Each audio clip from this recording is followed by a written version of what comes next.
Kaya kung may problema, si Sap Anton Lagdameo, huwag niya dalhin ang kanyang problema at kanyang interest dito sa Sultan Kudarat Province.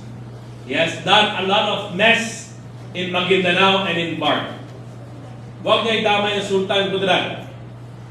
Huwag niya idamay ang mga peace-loving constituents natin dito na ang gusto lang ay magkaroon ng Sultan Kudarat na tunay, na top-performing and competitive.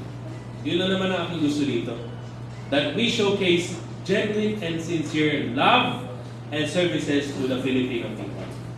Kaya, if I were to give an advice, sana talaga, we are calling for the resignation of Sap Anton Lagdameo. I hope that he stops interfering in elections. Dahil sinabi ng Pangulo, magkakaroon ng honest and credible elections. I hope that SAP will stop harassing the mayors. Kasi hindi yan ang pag-uugali ng isang bagong Pilipino. Natakutin mo ang ating mga mayors.